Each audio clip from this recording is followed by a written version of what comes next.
আজকে আমরা কয়েকটা গুরুত্বপূর্ণ জেনারেল নলেজ এবং জেনারেল সায়েন্সের প্রশ্ন দেখে নেব। আজকের প্রথম প্রশ্ন, ভারতের প্রথম মহিলা প্রধানমন্ত্রী কে ছিলেন? চারটে অপশন আছে। অপশন এতে Sonia Gandhi, option B Sushma Swaraj, option C Indira Gandhi, option D Meira Kumar. একটু টাইপিং মিস্টেক আছে, মীরার কুমার হয়ে গেছে, ওটা মীরা কুমার। যাই হোক, এখানে সঠিক উত্তর কি? এখানে সঠিক উত্তর হলো ইন্দিরা গান্ধী। এই ইন্দিরা গান্ধী শুধু ভারতের প্রথম মহিলা প্রধানমন্ত্রী নয়, এই ইন্দিরা গান্ধী এখনও পর্যন্ত ভারতের একমাত্র মহিলা প্রধানমন্ত্রী, যিনি 1966 সালে প্রথমবারের জন্য প্রধানমন্ত্রী হয়েছিলেন এবং পরপর চারবার তিনি প্রধানমন্ত্রী হিসেবে আমাদের ভারতের প্রধানমন্ত্রী হিসেবে সিংহাসনে ছিলেন। ইন্দিরা গান্ধী কে? না, ইন্দিরা গান্ধী হচ্ছে পণ্ডিত জওহরলাল নেহরুর কন্যা। আমরা এরপর দ্বিতীয় প্রশ্নে চলে যাই। দ্বিতীয় প্রশ্ন আছে, ভারতের সংবিধান কবে কার্যকর হয়? 15ই আগস্ট 1947, 26শে নভেম্বর 1949, 26শে জানুয়ারি 1950, 28শে জানুয়ারি 1950। এখানে সঠিক উত্তর কি হবে? এইখানে আমাদেরকে খুব ভালো করে দেখতে হবে যে ভারতের সংবিধান কবে কার্যকর হয়। এখানে দুটো উত্তর হয়, একটা হচ্ছে ভারতের সংবিধান কবে গৃহীত হয় এবং কবে কার্যকর হয়। কবে কার্যকর হয় বললে সঠিক উত্তর হবে 26শে জানুয়ারি 1950। আর যদি বলা হতো যে ভারতের সংবিধান কবে গৃহীত হয়, তাহলে উত্তর হতো 26শে নভেম্বর 1949। তাহলে ভারতের সংবিধান 26শে নভেম্বর 1949 গৃহীত হয়েছিল, আর কার্যকর কবে হয়েছিল? 26শে জানুয়ারি 1950। এই 26শে জানুয়ারি 1950 এই দিনটাকে কেন ভারতীয় সংবিধান কার্যকর করার জন্য বিবেচনা করা হয়েছিল? তার কারণ হচ্ছে 1930 সালের 26শে জানুয়ারি 1930 সালের 26শে জানুয়ারি পূর্ণ স্বরাজের দাবি উঠেছিল এবং সেই দিনেই ভারতের একটা জাতীয় পতাকা উত্তোলন করা হয়েছিল। আর এখনও পর্যন্ত আমরা 26শে জানুয়ারিকে প্রজাতন্ত্র হিসাবে পালন করে আসছি। 3 নম্বর প্রশ্ন, ভারতের প্রথম উপগ্রহ কোনটি?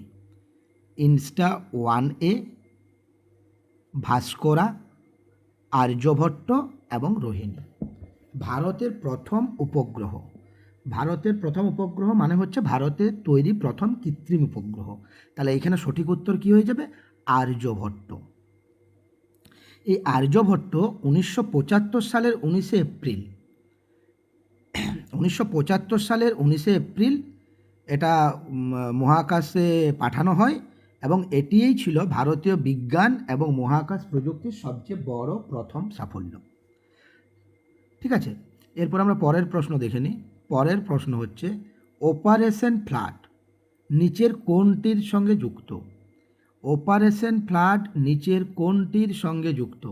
এখানে অপশান আছে জল সংরক্ষণ, খাদ্য নিরাপত্তা, দুগ্ধ উৎপাদন এবং কৃষি বিমা। তাহলে এখানে সঠিক উত্তর কী হবে? এইখানে অপারেশন ফ্লাড বললেই আমাদেরকে মনে রাখতে হবে এটা হচ্ছে দুগ্ধ উৎপাদনের সাথে যুক্ত। অপারেশন ফ্লাডটা কার সাথে যুক্ত? না, দুগ্ধ উৎপাদনের সাথে যুক্ত। এই অপারেশন ফ্লাড কে শুরু করেছিলেন? এটা খুব ইম্পর্ট্যান্ট একটা প্রশ্ন, এটা আমাদেরকে মনে রাখতে হবে, ভার্গিস কুরিয়েন। ঠিক আছে, এরপর আমরা পরের প্রশ্নে চলে যাই। পরের প্রশ্ন হচ্ছে, ডিএনএ কে আবিষ্কার করেছিল? ডিএনএ কে আবিষ্কার করেন? তাহলে ডিএনএ কে আবিষ্কার করেন? ডিএনএ আবিষ্কার করেন কে? এখানে সঠিক উত্তর হবে অপশান এ, ফ্রিডরিচ ময়েশ্চার। এখানে ফ্রিডরিচ ময়েশ্চার কবে আবিষ্কার করেন? সালটা এখানে দেওয়া আছে, 1869 সালে আবিষ্কার করছেন। ঠিক আছে, এবং তিনি পরবর্তীকালে এই ডিএনএ আবিষ্কারের জন্য নোবেল প্রাইজও পেয়েছিলেন। এরপর আমরা পরের প্রশ্নে চলে যাই। জিরো আওয়ার শব্দটি কোনটির সাথে যুক্ত?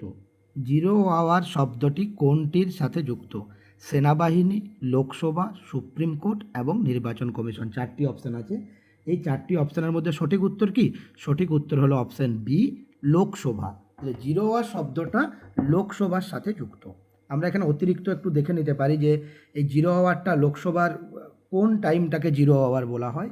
না লোকসভায় প্রশ্ন উত্তর পর্ব শেষ হওয়ার পর, প্রশ্ন উত্তর পর্ব শেষ হওয়ার পর একটা 12টা থেকে 1টা পর্যন্ত যে সময়টা থাকে সেই সময়টাকে বলা হয় জিরো আওয়ার। এই সময় কি সদস্যরা হঠাৎ করে মানে যেটার পূর্ব পরিকল্পিত নয় এমন কোনো বিষয় এই সময় উত্থাপন করা যায়। জিরো আওয়ারের জন্য নির্দিষ্ট কোনো নিয়ম থাকে না। হ্যাঁ, কিন্তু এটা লোকসভার জন্য একটা খুবই গুরুত্বপূর্ণ। যখন লোকসভার অধিবেশন হয় প্রশ্ন উত্তর পর্ব শেষ হওয়ার পর জিরো আওয়ার শুরু হয়।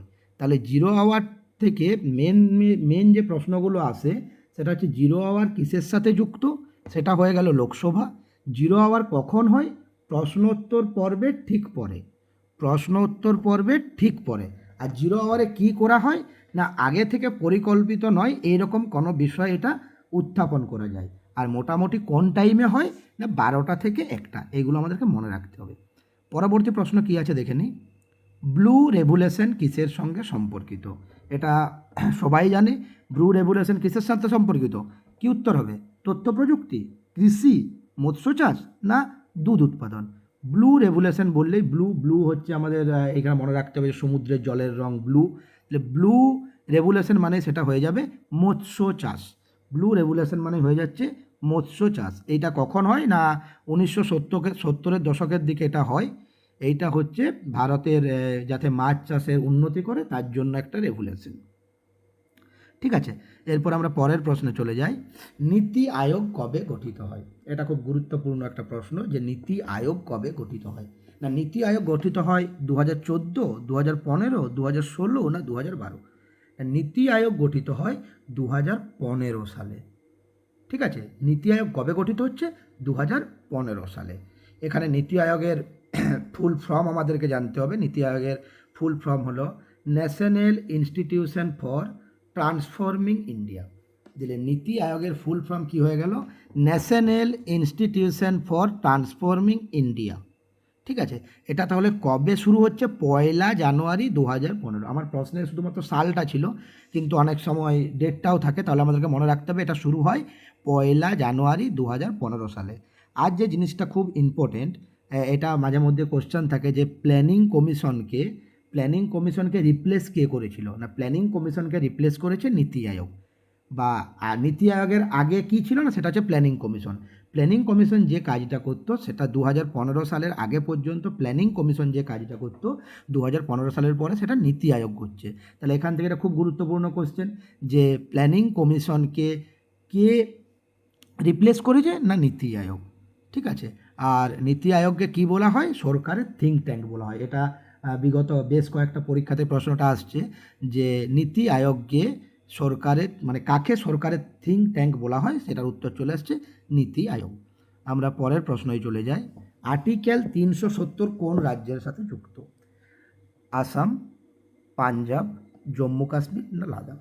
না আর্টিকেল 370 হচ্ছে একটা ধারা ছিল যে ধারাতে একটা রাজ্যকে বিশেষ কিছু সুবিধা দেওয়া হয়েছিল। এটা কোন রাজ্যকে দেওয়া হয়েছিল? জম্মু কাশ্মীরকে। বর্তমানে আর্টিকেল 370 রদ হয়ে গেছে। হ্যাঁ, কবে রদ হয়েছে? না 5 আগস্ট 2019। 5 আগস্ট 2019 আর্টিকেল 370 বাতিল করা হয়েছে। এবং বাতিল করার পরে এই যে জম্মু কাশ্মীর রাজ্যটা ছিল সেই রাজ্যটাকে ভেঙে দুটো আলাদা কেন্দ্রশাসিত অঞ্চল করা হয়েছে। একটা জম্মু কাশ্মীর, এটা একটা কেন্দ্রশাসিত অঞ্চল, আর একটা কেন্দ্রশাসিত অঞ্চল হচ্ছে লাদাখ।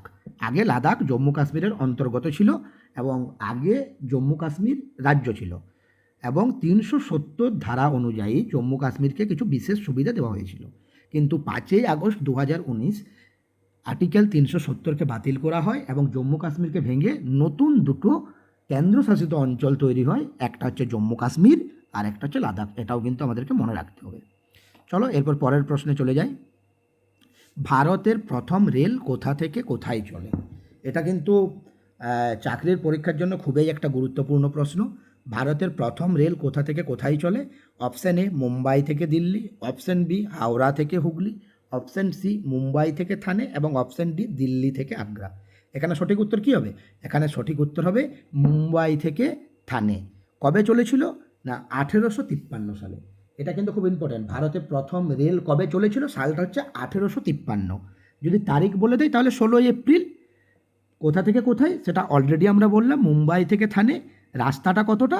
34 কিলোমিটার। আমরা তাহলে সবটাই মনে রাখবো। ভারতে প্রথম রেল চলে মুম্বাই থেকে থানে, 34 কিলোমিটার পথ, 1853 সালের 16ই এপ্রিল। যাই হোক, এটা এই চ্যানেলের প্রথম ক্লাস। আজকে এতটাই থাক। আমরা ধারাবাহিকভাবে এই চ্যানেলে একের পর এক ভিডিও দিতে থাকবো। তোমরা আমাদের সাথে জুড়ে থাকো। যদি ভিডিওটা ভালো লাগে তাহলে লাইক করে দিও, আর যদি চাও যে পরবর্তীকালের ভিডিওগুলোর নোটিফিকেশান তোমাদের কাছে আসুক, তাহলে চ্যানেলটাকে সাবস্ক্রাইব করে দিও। Thank you.